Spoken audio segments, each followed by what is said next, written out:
Oui, bonjour les amis. Alors aujourd'hui nous lisons l'Exode, euh, mais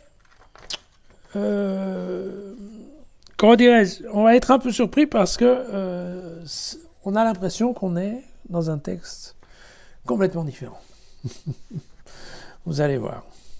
Le Seigneur dit à Moïse et à Aaron dans le pays d'Égypte, ce mois sera pour vous le premier des mois, le premier des mois. C'est lui que vous mettrez au commencement de l'année. Parlez ainsi à toute la communauté d'Israël. Le 10 de ce mois, que l'on prenne une bête par famille, une bête par maison. Si la maison est trop nombreuse pour une bête, on la prendra avec le voisin le plus proche de la maison, selon le nombre des personnes. Vous choisirez la bête d'après ce que chacun peut manger. Vous aurez une bête sans défaut, mâle, âgée d'1 an. Vous la prendrez parmi les agneaux ou les chevreaux. Vous la garderez jusqu'au 14e jour de ce mois. Toute l'assemblée de la communauté d'Israël l'égorgera au crépuscule. On prendra du sang. On en mettra sur les 2 montants et sur le linteau des maisons où on la mangera. On mangera la chair cette nuit-là. On la mangera rôtie au feu avec des pains sans levain et des herbes amères. Vous n'en aurez rien laissé le matin. Ce qui resterait le matin, brûlez-le. Mangez-la ainsi. La ceinture au rein, les sandales aux pieds, le bâton à la main, vous la mangerez à la hâte, car c'est la Pâque du Seigneur. Je traverserai le pays d'Égypte cette nuit-là, je frapperai tout premier-né au pays d'Égypte de l'homme au bétail, et je ferai justice de tous les dieux d'Égypte. C'est moi le Seigneur. Le sang vous servira de signe sur les maisons où vous serez. Je verrai le sang, je passerai par-dessus vous, et le fléau destructeur ne vous atteindra pas quand je frapperai le pays d'Égypte. Ce jour-là vous servira de mémorial. Vous ferez ce pèlerinage pour fêter le Seigneur, d'âge en âge. Loi immuable. Vous le fêterez. Pendant 7 jours, vous mangerez des pains sans levain. Dès le premier jour, vous ferez disparaître le levain de vos maisons. Et quiconque mangera du pain fermenté du premier jour au 7e jour, celui-là sera retranché d'Israël. Au premier jour, vous aurez une réunion sacrée. Au 7e jour, il en sera de même. Ces jours-là, on ne fera aucun travail, mais on pourra seulement faire le repas de chacun de vous. Vous observerez la fête des pains sans levain, car en ce jour précis, je fais sortir vos armées du pays d'Égypte. Vous observerez ce jour d'âge en âge, loi immuable. Alors Moïse appela tous les anciens d'Israël et leur dit « Allez vous procurer du bétail pour vos clans et égorger la Pâque. Vous prendrez une touffe d'hysope, vous la tremperez dans le sang du bassin, vous appliquerez au linteau et aux 2 montants le sang du bassin. Et personne d'entre vous ne franchira la porte de sa maison jusqu'au matin. Quand vous serez rentrés dans le pays que le Seigneur vous donnera comme il l'a dit, alors vous observerez ce rite.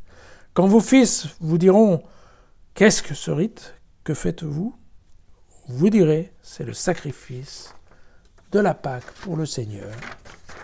Lui qui passa devant les maisons des fils d'Israël en Égypte quand il frappa l'Égypte et délivra nos maisons. » Le peuple s'agenouilla et se prosterna. Les fils d'Israël s'en allèrent et se mirent à l'œuvre. Ils firent exactement ce que le Seigneur avait ordonné à Moïse et à Aaron. Et bien voilà. Donc ce que nous avons dans ce texte, c'est tout simplement l'institution de la Pâque juive.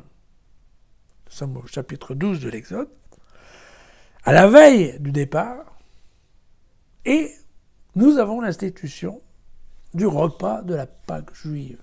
Alors, cette Pâque, Pécha pour les Juifs, Pécha en hébreu, eh bien, c'est à la fois la conjonction en fait de plusieurs choses. D'une part, probablement une fête de la transhumance, qui devait être dans les temps anciens. Et puis, on y ajoute le souvenir du départ d'Égypte. Et puis, bien entendu, on y ajoute la fête des pains sans levain, ce qu'on appelle les matzot en hébreu. Voilà. Et cette fête-là, elle voulait, c'était prévu pour fêter la récolte de l'orge. Vous voyez, donc on a l'agglomération de ces fêtes en une Pâque. Voilà, fête de Pâques, la Pâque juive. Donc, bon, bien entendu, quelques petits détails. Hein. Vous voyez que on prend quand même 4 jours pour vérifier que la bête soit effectivement sans défaut. Et vous voyez qu'on peut prendre à la fois un chevreau ou un agneau. Mais vous vous souvenez que Moïse avait dit non, non, les animaux doivent tous venir avec nous parce que nous, on ne sait pas encore ce qu'on va devoir sacrifier. Et que ça commence à se dessiner. Hein.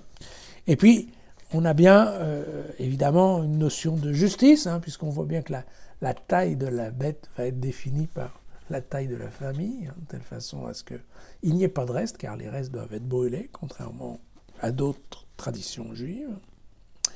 Et puis, bien sûr, vous aurez retrouvé le rameau d'hysope, et vous vous souvenez que le rameau d'hysope, on en parle dans l'évangile de Jean, quand Jésus demande à boire sur la croix. Et il y a un militaire qui met une éponge imbibée de vinaigre au bout, une tige d'hysope. D'accord ? Bien. Et donc, on voit bien que par ce rituel du sang sur les linteaux, vous savez, c'est la partie d'en haut, hein, et puis sur les montants des portes des maisons, eh bien, on mettait donc, soi-disant, le sang des animaux sacrifiés, ce qui permettait d'identifier les maisons des Juifs. Et donc, quand Moïse va passer pour effectivement tuer tout le monde, eh bien, il mettra de côté ces maisons-là parce que Israël est toujours mis de côté. Voilà, tout simplement. Voilà. Et alors, oui, c'est étonnant parce que il s'agit bien, bel et bien, de l'institution d'un rituel qui est encore en fonctionnement de nos jours. Donc, c'est quand même un rituel qui a, allez, 2600 ans. Ça fait quand même un bout de temps, non ? Voilà. On va voir comment ça se passe demain.